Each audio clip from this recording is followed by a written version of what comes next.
अस्सलाम वालेकुम बच्चों, कैसे हैं? उम्मीद है कि आप लोग ठीक होंगे। बच्चों, आज की इस क्लास में हम लोग प्रोनाउन, जिसे हम लोग उर्दू में ज़मीर कहते हैं, इंग्लिश में प्रोनाउन कहते हैं, इसके बारे में आज की इस क्लास में डिस्कस करेंगे, चर्चा करेंगे और समझेंगे ज़मीर होता क्या है और उसकी इसकी कुछ किस्में हैं, इसके भी बारे में पढ़ लेंगे। तो सबसे पहला हम लोग ज़मीर को समझते हैं। ज़मीर है क्या? तो ज़मीर ऐसा वर्ड है, ऐसा लफ्ज़ है जो हम नाउन की जगह यानी इसम की जगह इस्तेमाल करते हैं। जैसे कि आप यहाँ देख रहे हैं, नाउन और PRONOUN दो वर्ड से मिलकर बना हुआ है, प्रो एंड नाउन। प्रो का मीनिंग होता है बदला एंड नाउन का मतलब होता है नाम। तो ऐसा वर्ड या ऐसे अल्फाज जो नाउन के बदले में इस्तेमाल होता है, यानी नाउन के प्लेस में या नाउन के बदले में इस्तेमाल होता है, उसे ही हम लोग ज़मीर कहते हैं और इंग्लिश में उसे प्रोनाउन कहते हैं। प्रो मतलब बदला एंड नाउन मतलब नाम। तो ऐसा अल्फाज, ऐसा वर्ड जो नाउन के बदले में इस्तेमाल होता है, उसे प्रोनाउन कहते हैं। इन दोनों इबारत को गौर से पढ़िए। हामिद एक बहादुर नौजवान था। हामिद का नाम आया है। हामिद एक नाउन है। हामिद एक बहादुर नौजवान था। हामिद बड़ी हिम्मत वाला था। हामिद ने एक आदमी को डूबने से बचाया। हामिद को सरकार ने इनाम दिया। हामिद का नाम मुल्क के बहादुर लोगों में शामिल हो गया है। बहादुर लोग में इसका अगर शामिल हो गया है तो अब यहाँ देखो, हामिद हामिद हामिद, हर जगह हामिद हामिद आया है, जिसकी वजह से पढ़ने में थोड़ा सा एक सही नहीं लग रहा है। हर जगह हामिद हामिद। तो उस उर्दू को अच्छे ढंग से लिखने पढ़ने के लिए हम कवायद का सहारा लेते हैं। तो इसी वजह से हम लोग नाउन की जगह ज़मीर को इस्तेमाल करते हैं। जैसे कि आप देख रहे हैं नीचे, हामिद एक बहादुर नौजवान था। उसके बाद हामिद की जगह हम वह यूज़ किए हैं, वह बड़ी हिम्मत वाला था। उसके बाद उसने एक आदमी को डूबने से बचाया, इसे सरकार ने इनाम दिया, इसका नाम मुल्क के बहादुर लोगों में शामिल हो गया है। तो ये थी कुछ कवायद के नियम और रूल, जिसके मदद से हम किसी भी जुमला को सही ढंग से लिख सकते हैं, बोल सकते हैं, पढ़ सकते हैं। तो प्रोनाउन एक ऐसा वर्ड है जो नाउन के प्लेस में इस्तेमाल होता है, यानी नाउन के जगह में। जैसे हामिद की जगह वह यूज़ हुआ है, इस यूज़ हुआ है, इसे यूज़ हुआ है, उसके बाद उसका यूज़ हुआ है। तो ये सारे क्या है? प्रोनाउन है।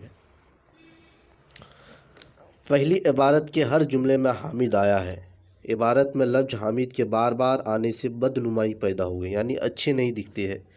इसी वजह से हामिद को रिप्लेस करके हम प्रोनाउन का इस्तेमाल करते हैं, ताकि जुमला ज़्यादा देखने में पुरकशिश, अट्रैक्टिव लगे।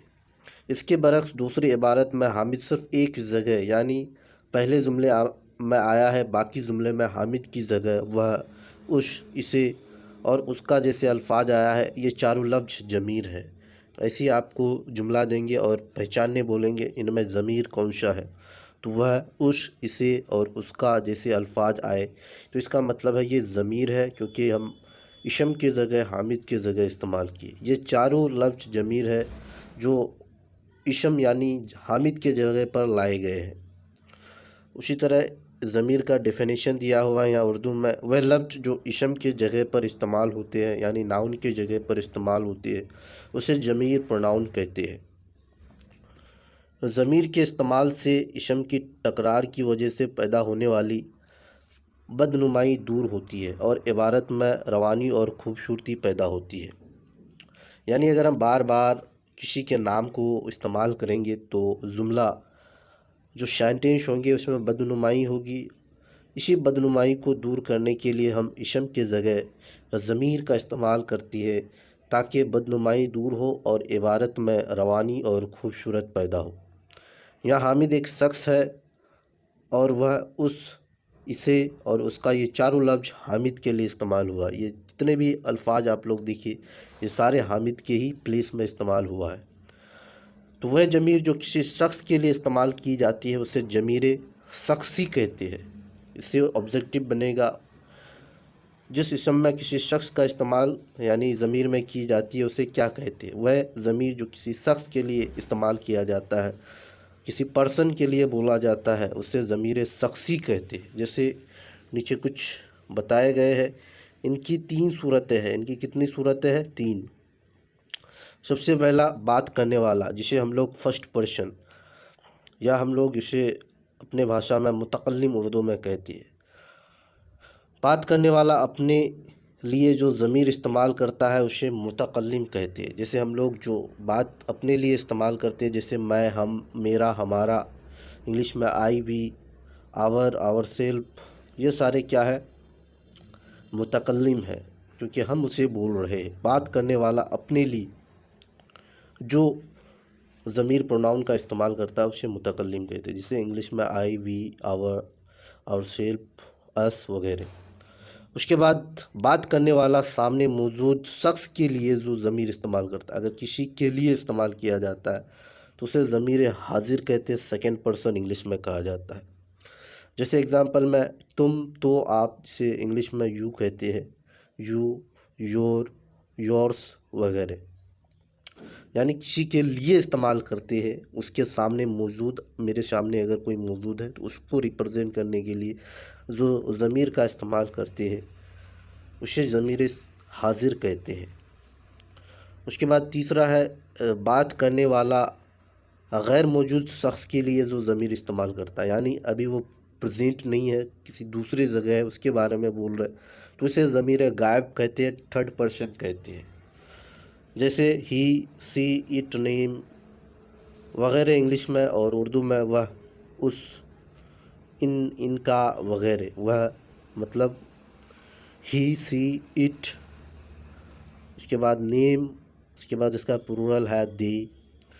तो ऐसे वर्ड जो ज़मीर को रिप्रेजेंट हम लोग उसके गैर मौजूदगी में करते हैं, उसके लिए उस ज़मीर को ज़मीर गायब कहते हैं, जिसको इंग्लिश में थर्ड पर्सन कहते हैं। ज़मीर शख्सी फ़ाली हालत में होती है। ज़मीर शख्सी हमेशा, यानी जो भी चीज़ को हम लोग रिप्रेजेंट करते हैं ज़मीर शख्सी, वो फ़ाली हालत, मतलब ये सब्जेक्टिव केस और ऑब्जेक्टिव केस दोनों सूरत में होती है।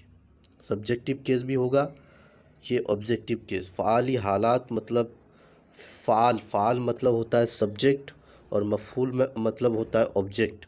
तो ये ऑब्जेक्टिव केस और सब्जेक्टिव केस दोनों हो सकता है ज़मीर शख्सी, ज़मीर शख्सी। इसीलिए आप लोग याद कर लीजिए, ज़मीर शख्सी जो किसी शख्स के लिए इस्तेमाल करते।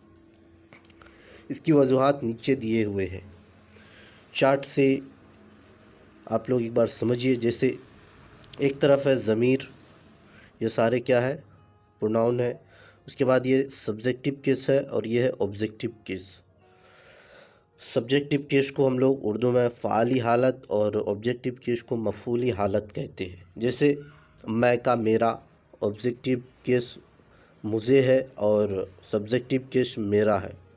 उसके बाद हम का फ़ाली हालत मतलब सब्जेक्टिव केस, फ़ाली हालात हमारा, आवर, जिसको हम लोग इंग्लिश में अगर बोले तो ये आपका 2 तरह का होता है, पॉजेसिव एडजेक्टिव और पॉजेसिव प्रोनाउन। तो केस के बारे में हम लोग पढ़े, केस को हम लोग हालात कहते हैं उर्दू में। केस का 4 टाइप इंग्लिश में होता है, सब्जेक्टिव केस, उसके बाद होता है आपका objective, possessive and vocative case.